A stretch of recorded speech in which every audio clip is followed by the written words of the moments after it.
System की जो कह लें कि न्यूरॉन्स की एंडिंग है, नर्व्स की एंडिंग है, वो किस तरह पूरी बॉडी को नर्वेट करती हैं। ये काफी पुरानी एक एंशिएंट मतलब पिक्चर तो मैंने यहाँ पे ऐड की। If we talk about the component of nervous system, it is composed of neurons and supportive cells known as neuroglia या न्यूरोग्लियल सेल्स। जिस तरह आपको मैंने बाकी सारे ऑर्गन का बताया था कि हमारी बॉडी के अंदर कोई भी ऑर्गन है उसके दो पार्ट होंगे, एक उसका जो पेरेन्काइमा होगा और दूसरा स्ट्रोमा होगा, ठीक है। Similarly nervous system, parenchyma is made up of neuron while the stroma is made up of neuroglia, ठीक है। तो यहाँ पे जो सपोर्ट के सेल होंगे, जो स्ट्रोमा बनाएंगे वो न्यूरोगिलिया होंगे, और जो फंक्शनल पार्ट बनाएंगे हमारे ब्रेन का, हमारे स्पाइनल कार्ड का, गैंग्लिया का, हमारी नर्व्स का, वो न्यूरॉन्स होंगे यहाँ। If we talk about the classification of nervous system, mainly on physical basis, nervous system can be divided into two parts: central nervous system and peripheral nervous system. In central nervous system there is brain and spinal cord, and in peripheral nervous system and there can be cranial and spinal nerves and associated ganglia and nerve roots. और ये जो third type की यहाँ पे मतलब classification यहाँ पे add की हुई है, ऑटोनोमिक नर्वस सिस्टम, ये फिजियोलॉजिकल इम्पोर्टेंस है इसकी, तो इस वजह से मैंने यहाँ पे इसको जो क्लासिफिकेशन में यहाँ पे मैंने जरा हाईलाइट करके ऐड कर दिया। अदरवाइज जो फिजिकली अगर देखें तो ये मतलब मेन दो ये हैं, ठीक है, सेंट्रल नर्वस सिस्टम और पेरिफेरल नर्वस सिस्टम। जबकि जो ऑटोनोमिक नर्वस सिस्टम है आपकी ये जो इनवॉलंटरी एक्शंस हैं उससे रिलेटेड है। अभी हम नेक्स्ट फ्लो चार्ट आ रहा है तो उसमें आपको ये चीज क्लियर हो जाएगी। यहाँ पे इस जो फ्लो चार्ट के अंदर देखें नर्वस सिस्टम के आपको दो पार्ट मिलते हैं, central nervous system and peripheral nervous system. Brain as a part of central nervous system receives and processes sensory information, initiate response, stores memory and generate thoughts and emotion, ठीक है। और जो spinal cord है it conduct signal to and from the brain and control reflex activity. जो spinal cord है ये एक तरह से आप समझ लें कि जिस तरह मेन एक सप्लाई लाइन होती है पावर की, ठीक है, एक मेन सिस्टम है या एक मेन मतलब कह लें कि पावर हाउस है या कोई भी एक कंट्रोल एडमिनिस्ट्रेटिव रूम है एक, वो ब्रेन है, ठीक है। उसके बाद जो वहां से एक मेन कह लें कि सप्लाई लाइन निकलती है वो स्पाइनल कार्ड है। अब स्पाइनल कार्ड का काम कन्वे करना है जो भी इंफॉर्मेशन आ रही है उसको ब्रेन तक, और जो ब्रेन में प्रोसेस होके जो एक्शन जनरेट करना है उसकी इंफॉर्मेशन को वहां से ब्रेन से लेके हमारी तमाम नर्व तक, हमारे तमाम जितने भी ऑर्गन्स हैं उन तक, ठीक है। उसके साथ साथ आपके जो रिफ्लेक्स एक्शन होते हैं, ठीक है, आपने जिस तरह एफएससी में ये चीज पढ़ी हुई है कि आपका मतलब किसी गर्म चीज को हाथ लगता है, आप किसी चीज के साथ टकराने लगते हैं, तो एक रिफ्लेक्स एक्टिविटी होती है, खुद ब खुद आप सोचे समझे बगैर अपने आप को उस तरह से रिएक्ट कर जाते हैं, ठीक है, उस चीज से बचाने के लिए। तो वो रिफ्लेक्स एक्टिविटीज हैं, वो बेसिकली जो है वो स्पाइनल कार्ड के अंदर वो मतलब कंट्रोल होती हैं, ठीक है। और उसके बाद जो पेरिफेरल नर्वस सिस्टम है ये आपकी पेरिफ्रीज में है, ठीक है। सेंट्रल नर्वस सिस्टम आपका जो सेंट्रल लाइन है जो आपका ब्रेन और स्पाइनल कार्ड मतलब वो बना रहा है, और उससे जो फिर पेरिफ्री में जो कुछ भी निकलता है वो पेरिफेरल नर्वस सिस्टम में आता है, ठीक है। Peripheral nervous system transmits signal between the central nervous system and the rest of the body. It has two parts, motor neurons and sensory neuron. जो सेंसरी न्यूरॉन है वो सेंस करती हैं आपके जितने भी सेंसरी ऑर्गन है, लाइक आपका जो ये आपका ऑल्फैक्टरी सिस्टम है आपकी नेजल कैविटी में, आपकी स्मेल से रिलेटेड, इसी तरह आपके टेस्ट बर्ड हैं, आपके स्किन के ऊपर जो एक मतलब रिसेप्टर्स हैं जो टच की सेंस को मतलब सेंस कर रहे हैं, आप देख रहे हैं, आप सुन रहे हैं, आप बोल रहे हैं, जो बेसिकली आपकी जो चीजें सेंस करती हैं बेसिकली, ठीक है, जैसे आपके सुनने का है, देखने का है, वो सारी इंफॉर्मेशन सेंसरी न्यूरॉन से वो इकट्ठी होती है और वो ब्रेन तक या स्पाइनल कार्ड तक जाती है। फिर उसके बाद वहां से प्रोसेस होके अब दोबारा जो एक्शन क्रिएट करना है ब्रेन इंफॉर्मेशन को ट्रांसमिट करता है वहां से, मतलब उसको वो कन्वे करने के लिए फिर वो मोटर न्यूरॉन्स को यूज करता है, ठीक है। Motor neurons carry signal from the central nervous system that control the activities of muscles and glands, ठीक है।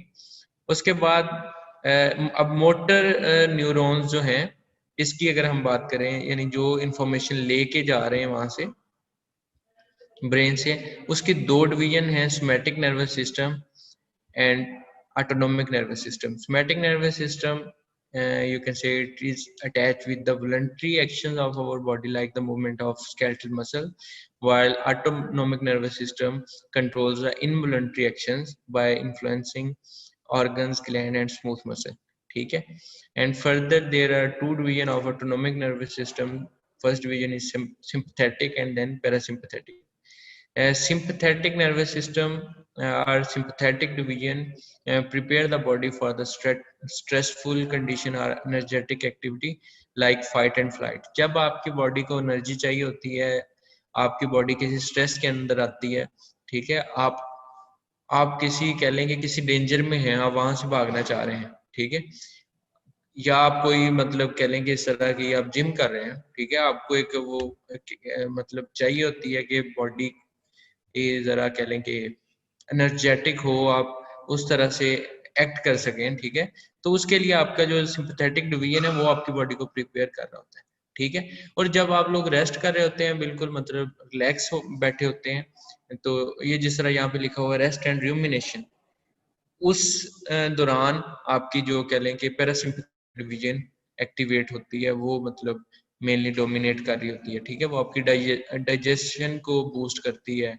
ठीक है, आपके बॉडी के अंदर जो कह लें कि आपकी बॉडी को रिलैक्स करने से रिलेटेड जो हार्मोन्स हैं उनको सिक्रीट करवाती है, ठीक है। आपने देखा होगा ये रूमिनेशन यहाँ पे लिखा हुआ है, रूमिनेशन जिस तरह कट च्यूइंग होता है, ठीक है, रिगर्जिटेशन, कट च्यूइंग, जिगाली करना बोलते हैं ना उर्दू में, जिगाली करना, तो वो उससे रिलेटेड है। आपने देखा होगा ये जितने भी जिगाली करने वाले जानवर हैं, ये जल्दी जल्दी पहले अपना चारा खा लेते हैं, like cow, buffalo, sheep, goats, ये जल्दी जल्दी वो चारा खाते रहते हैं और उसको स्टोर करते रहते हैं अपने जो इनका र्यूमन है उसके अंदर, जो फर्स्ट कंपार्टमेंट है इनके स्टमक का, उसके अंदर उसको सोक करते हैं। जब वो मतलब कह लें कि सॉफ्ट हो जाता है, ठीक है, तब वो उसको दोबारा से मतलब एसोफेगस के थ्रू उठाते हैं और मुंह में ले आते हैं और उसको फिर चबाते रहते हैं। फर्दर उसको कह लें कि उसका जो पार्टिकल साइज है उसको वो ब्रेक डाउन करते हैं, ठीक है, तो वो रूमिनेशन का प्रोसेस होता है। तो जब एक रूमिनेंट कोई भी रूमिनेंट है वो रेस्ट और रूमिनेट कर रहा होता है, कट च्यूइंग कर रहा होता है, तो वो तब उसकी पैरासिम्पैथेटिक डिवीजन जो है वो एक्टिवेट होती है, ठीक है।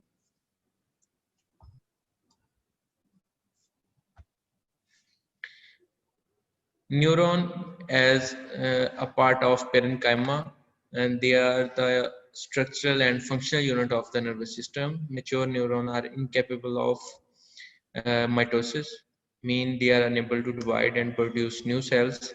And neurons specialize in the excitability, mean whenever there will be a you can say there will be a trigger, sensory trigger, and these cells get excited. They communicate by releasing the particular chemical substance such as neurotransmitter, neuromodulator and neurohormones. ये एक neuron दूसरे neuron के साथ उसका जो communication है उसके लिए वो जिस तरह वो एक आपने पढ़ा होगा कि वो सिनेप्टिक क्लेफ्ट बनता है दो न्यूरॉन्स के दरमियान, वहां पे जो अब कम्युनिकेशन सारी होती है वो इन केमिकल एजेंट से होती है, ठीक है, न्यूरोट्रांसमीटर, न्यूरोमोडुलेटर और न्यूरो हार्मोन्स जो हैं। अब न्यूरोट्रांसमीटर के अंदर ये एसिटाइलकोलिन, डोपामीन, गाबा, ग्लूटामीन, एंडोर्फिन, नॉरएपिनेफ्रिन, ठीक है, ये चीजें जो हैं ये एज अ न्यूरोट्रांसमीटर काम करती हैं, ठीक है। इनके रिसेप्टर होते हैं, यानी जो कह लें कि एक न्यूरॉन ये एसिटाइलकोलिन अपने एंड पे जो रिलीज कर रहा है, ठीक है, और दूसरा जो न्यूरॉन है जो उसकी डेंड्राइट वाली साइड है उस पे रिसेप्टर होंगे, ठीक है, तो वहां पे वो उसको मतलब सेंस करता है, उसको मतलब उसके साथ वो अटैच होता है और फिर फर्दर एक्शन पोटेंशियल जो है वो जनरेट होना शुरू हो जाता है,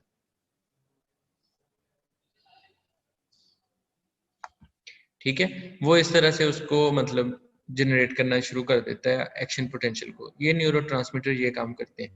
और जो न्यूरो मॉड्यूलेटर होते हैं ये बेसिकली ये भी न्यूरोट्रांसमीटर जो हैं उन्हीं को न्यूरो मॉड्यूलेटर भी बोलते हैं। लेकिन ये इनका काम होता है नर्वस एक्टिविटी को मॉड्यूलेट करना, रेगुलेट करना, ठीक है। अब आपने नाम सुना होगा ये जितने भी पेस्टिसाइड्स हैं, ठीक है, इनका मोस्टली काम यही होता है कि ये नर्वस एक्टिविटी को किसी न किसी तरह से मतलब डिस्टर्ब करते हैं, ठीक है। कुछ पेस्टिसाइड ऐसे हैं जो ये जो एसिटाइलकोलिन है इसका जो रिलीज है उसको कंटिन्यूस कर देते हैं, और वो मतलब एक जो फीडबैक के थ्रू एसिटाइलकोलिन का रिलीज बंद होना होता है, ठीक है, सिनेप्टिक लेफ्ट में वो बंद नहीं होता, और वो कंटिन्यूसली वो वहां से एसिटाइलकोलिन रिलीज होता रहता है और वो जाके अपने रिसेप्टर के साथ बाइंड होता है, और वो एक कंटिन्यूस कह लें कि एक्साइटेशन क्रिएट होती है, और अल्टीमेटली वो जिस तरह शिवरिंग लाइक कंडीशन है उस तरह की, यानी वो स्पाज्म प्रोड्यूस होंगे और बॉडी एग्जॉस्ट होके वो मतलब अल्टीमेटली डेथ हो जाती है, ठीक है। कुछ जो मतलब पेस्टिसाइड हैं, कुछ मेडिसिन ऐसी हैं जो इस मैकेनिज्म को यूज करते हुए पेस्ट को या इंसेक्ट्स को मारती हैं, ठीक है। इसी तरह से कुछ इस तरह की हैं जो बिल्कुल जो कह लें कि न्यूरोट्रांसमीटर हैं उनके रिलीज को रोक देती है, ठीक है। जब ट्रांसमीटर न्यूरोट्रांसमीटर रिलीज होना बंद हो जाते हैं तो वो मैसेज जो जाना चाहिए था, जो एक मतलब कह लें कि नर्वस एक्टिविटी चाहिए थी जो जरूरी थी, वो भी मतलब होना बंद हो जाएगी, खत्म हो जाएगी, ठीक है। और हमारे जो वाइटल ऑर्गन्स हैं या किसी भी लिविंग ऑर्गेनिज्म के जो वाइटल ऑर्गन है वो उनका जो फंक्शन है वो मतलब कंप्रोमाइज हो जाता है उससे।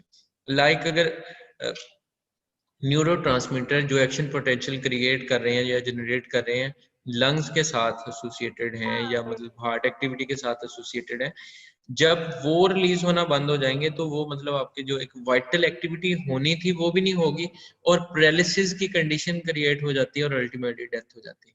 अब इन दोनों सूरतों को ओवरकम करने के लिए एक नॉर्मल फिजियोलॉजी को बॉडी की जो नॉर्मल फिजियोलॉजी है उसको मेंटेन करने के लिए न्यूरो मॉड्यूलेटर मतलब उनका होना बहुत जरूरी है, ठीक है, ताकि वो जो न्यूरो हैं उनको एक कह लें कि एक ऑप्टिमम वे में उनको मतलब वहां पे रिलीज करवाएं और फर्दर वो एक्शन पोटेंशियल जनरेट करवाएं, ना कि ऐसा हो कि कंटिन्यूस एक्शन पोटेंशियल जनरेट होना शुरू हो जाए और बॉडी एग्जॉस्ट होकर खत्म हो जाए, ना कि ऐसा हो कि बिल्कुल वो एक्शन पोटेंशियल जो है वो जीरो पे चला जाए और उसमें पैरालिसिस की कंडीशन में आके वो बॉडी मतलब कह लेंगे उसमें भी डेथ हो जाती है, ठीक है। तो उस चीज को मेंटेन करने के लिए न्यूरो मॉड्यूलेटर होते हैं, और ये neuromodulator itself neurotransmitter ही होते हैं, ठीक है, जो उस एक्टिविटी को या ज्यादा करवाते हैं जहाँ पे जरूरत होती है ज्यादा करवाने की ज्यादा करवाते हैं, जहाँ पे जरूरत होती है उसको सप्रेस करने की वहां पे उसको सप्रेस करते हैं। और एंड पे न्यूरो हार्मोन्स हैं, हमारे बॉडी के अंदर कुछ नर्व सेल्स हैं जो हार्मोन सिक्रीट करते हैं, जो केमिकल सब्सटेंस सिक्रीट करते हैं, अल्टीमेटली वो ब्लड सर्कुलेशन के थ्रू जाके अपने जो उनकी कह लें कि डेस्टिनेशन है वहां पे जाके एक्ट करते हैं, उनको न्यूरो हार्मोन्स कहते हैं। Neuro hormone are the hormones such as vasopressin and noradrenaline produced by nerve cells and secreted into the circulation। Neuro hormone नाम बता रहा है कि ये नर्वस जो सेल्स हैं उनसे निकलने वाले हार्मोन, ठीक है। अब अगर हम एक उसकी बात करें, एक न्यूरॉन की, एक आप सिंपल न्यूरॉन को उठाते हैं, एक सेल को उठाते हैं, तो उसके कंपोनेंट की बात करते हैं, तो the main component of neuron is the perikaryon soma और cell body, and additional there can be cytoplasmic projections known as neuronal processes। There can be two type of neuronal processes, first is axon and then second is dendrite, ठीक है। जो अब main जो part है वो cell body है उसका, ठीक है, उसके अंदर मतलब उसका सेल मेम्ब्रेन के अंदर जो उसका साइटोप्लाज्म है, उसके बाकी ऑर्गेनेल हैं, न्यूक्लियस न्यूक्लियस वो सारा कुछ आपको जिसमें मिलता है वो नेसल सब्सटेंस है जिस तरह वो उसके अंदर है, ठीक है। बाकी उससे अब मैसेज को लेके आने वाले जो साइटोप्लाज्मिक प्रोजेक्शंस बने हुए हैं, ठीक है, उनको डेंड्राइट्स बोलते हैं, और जो उसमें से फिर सेल में से फर्दर मैसेज को कन्वे करते हैं वो एक्सॉन है। Cell body consists of the nucleus plus the surrounding cytoplasm and plasma membrane। Most identifiable feature of the neuron जो cell body या perikaryon या जो सोमा है ये एक आइडेंटिफिकेशन पॉइंट है। मोस्टली आपको जो एक्सोन और डेंड्राइट हैं ये इतने क्लियर, इतने विजिबल नहीं मिलते, ठीक है। तो आप जब हिस्टोलॉजिकल आइडेंटिफिकेशन कर रहे होते हैं तो इनका जो सोमा है, ये सेल बॉडी है, वहां से करते हैं, ठीक है। Second, cellular constituents are synthesized within the cell body and then flow distally into the neuronal processes. जो भी सेल के अंदर, मतलब अब जिस तरह उसका गोल्जी ऑपरेटस है, उसका एंडोप्लाज्मिक रेटिकुलम का पार्ट है, वो जो भी प्रोटीन सिंथेसाइज कर रहा है, जो भी कंपोनेंट उसके अंदर जनरेट कर रहा है, या जिस तरह न्यूरोट्रांसमीटर प्रोड्यूस कर रहा है, वो मेनली उसका जो पार्ट है सोमा का, उसके अंदर मतलब प्रोड्यूस होंगे। उसके बाद फिर वो जहाँ पे उसकी जरूरत है वहां पे उसको ट्रांसपोर्ट कर दिया जाता है। Nasal body or nasal substance is also present in the cell body of the neuron. It is actually rough endoplasmic reticulum in the soma and dendrite. ठीक है, आपको क्लम्प्स मिलते हैं बेजोफिलिक। आपको कोई ना मतलब फील होता है कि ये कुछ बेजोफिलिक कोई क्लम्प्स से पड़े हैं सेल के अंदर, ठीक है। वो जो क्लम्प्स होते हैं वो बेसिकली रफ एंडोप्लाज्मिक रेटिकुलम होते हैं, ठीक है, जो हिमाटॉक्सिलिन के साथ वेल स्टेन्ड होते हैं, ठीक है। उनको मतलब निसल ने डिस्कवर किया था, तो इसलिए उनका नाम जो है निसल सब्सटेंस या निसल बॉडी उसको बोलते हैं। The diameter of cell body of the neuron is in the range of 10 picometer to the 100 nanometer। तकरीबन इस रेंज में आपको इसका जो है वो डायमीटर मिलता है। ये एक आपको स्कीमेटिक डायग्राम समझाने के लिए यहाँ पे ऐड की गई है, ठीक है। This is the soma of neuron having cytoplasm and the nucleus and then small cytoplasmic projections associated with the soma of neuron. These are known as dendrites. These are important for the, you can say, receiving of sensory information, ठीक है। और उसको फिर बाद में जो convey करने के लिए ये एक्सोन हिलिक का एरिया है, ठीक है। ये ट्रायंगुलर एरिया जो बन रहा है, दिस इज एक्सोन हिलिक, वहां से एक्सोन निकलता है, ठीक है। एक्सोन के भी फर्दर दो पार्ट होते हैं, यहाँ पे उनको क्लियर नहीं किया गया है, इनिशियल सेगमेंट और डिस्टल सेगमेंट। और at the end these are the telodendria, ठीक है। बिल्कुल उसके जो टर्मिनल पार्ट पे अगर एक्सोन की ब्रांचिंग होती है तो उसको टीलोडेंड्रिया कहते हैं। और एंड पे ये जो आपको सैक नजर आ रहे हैं, these are the axon terminal or terminal butons, ठीक है।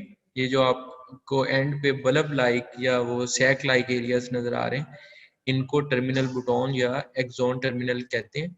ये जो फर्दर वो सिनेप्सिस बननी है, ठीक है, ये वहां पे मतलब इन्होंने अगले डेंड्राइट के साथ जाके अटैच होने, ठीक। और सम टाइम ऐसे होता है कि इन टर्मिनल बुटॉन्स के अलावा एक्सोन का जो डिस्टल पार्ट है, ये जहाँ पे आपको कर्सर नजर आ रहा है, वहां पे भी आपको स्वेलिंग्स नजर आती है, ठीक है।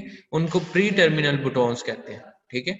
जरूरी नहीं है कि यही जो एक्सोन टर्मिनल्स हैं इन्हीं के साथ आके इन डेंड्राइट से मिलना है, ठीक है। सम टाइम जो सिनेप्सिस है वो जो प्री टर्मिनल बुटॉन्स पे भी होती है, यानी एक्सोन का जो लास्ट पार्ट है उस पे आपको इस तरह मिल जाती है, इस तरह की स्पेलिंग्स मिल जाती हैं, उनको प्री टर्मिनल बुटॉन्स बोलते हैं।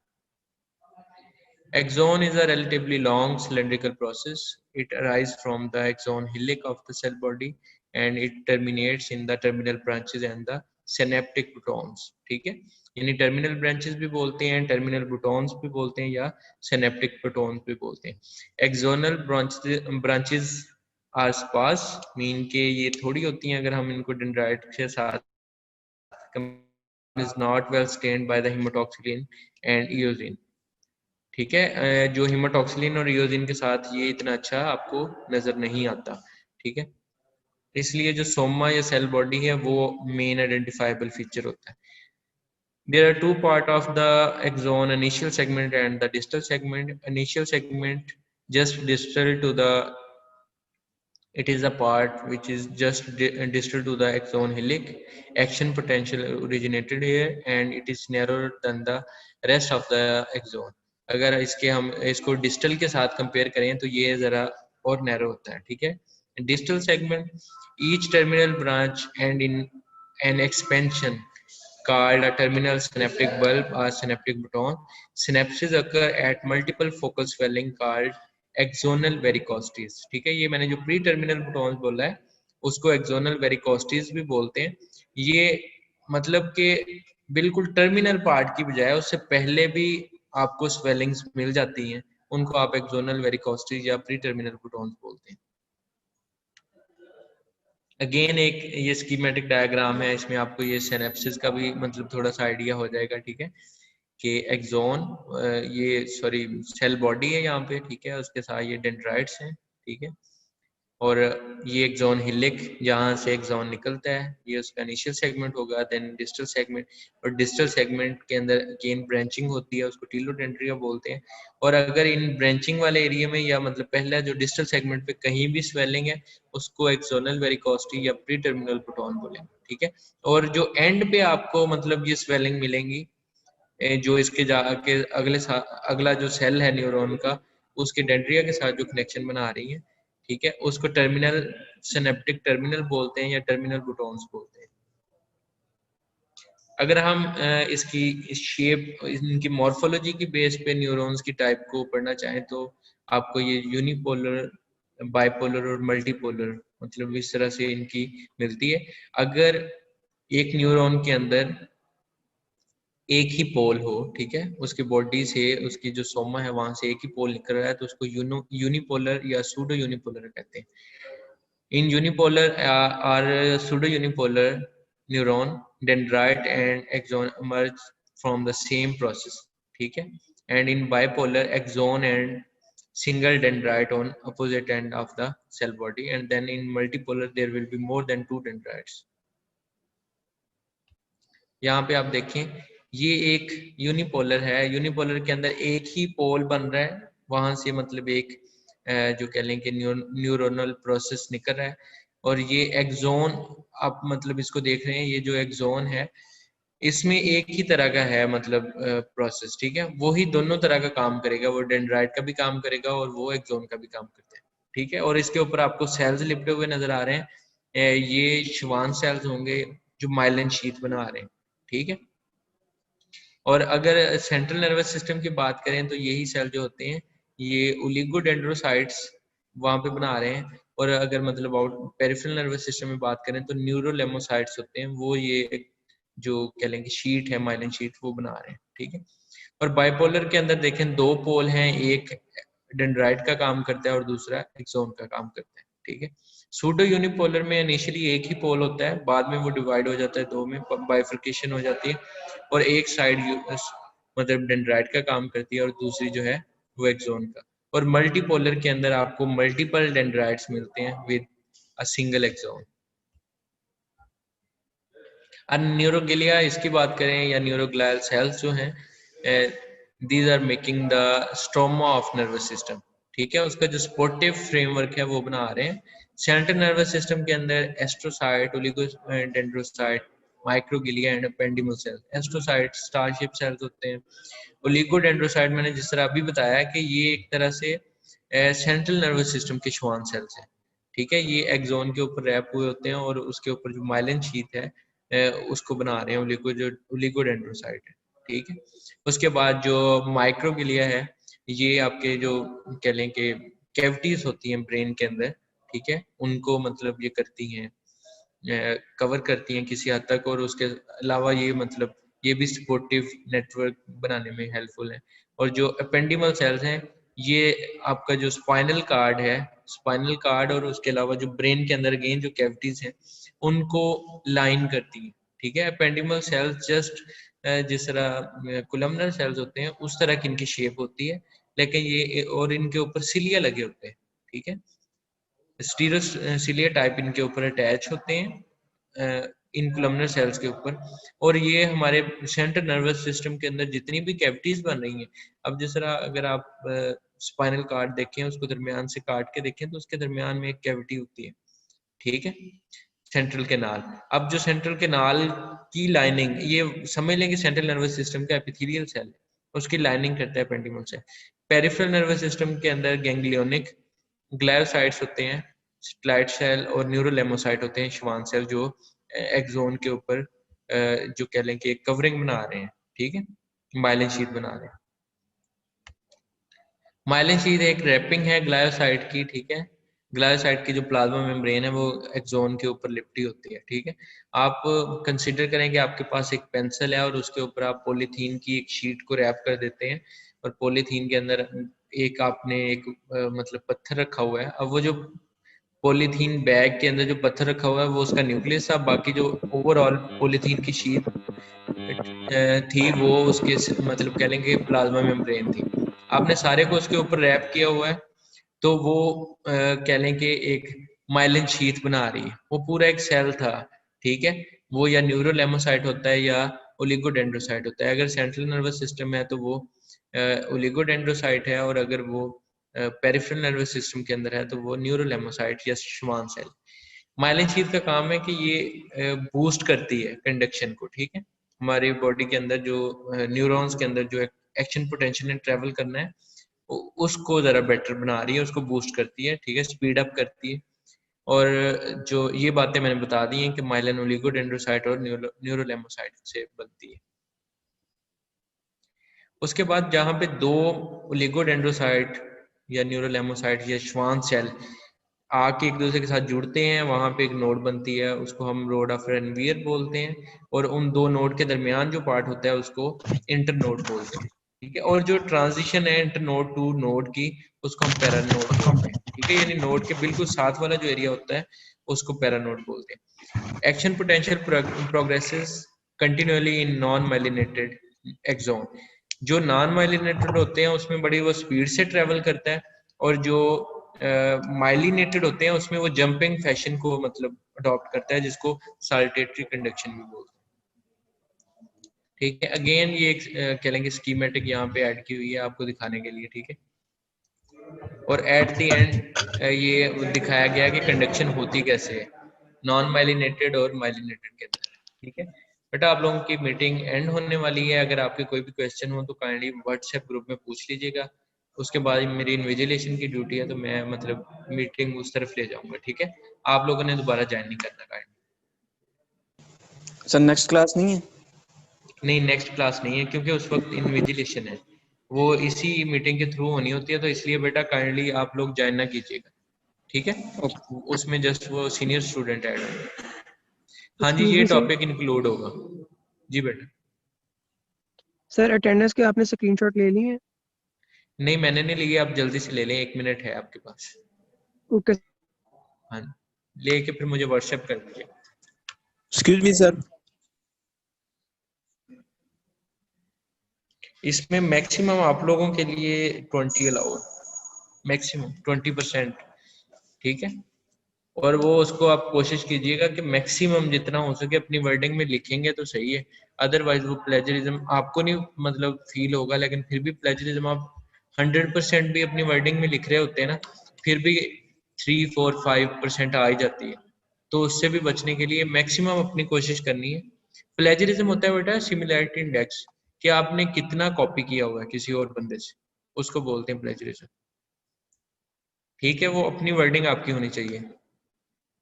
और आपके लिए चले उसको 1500 की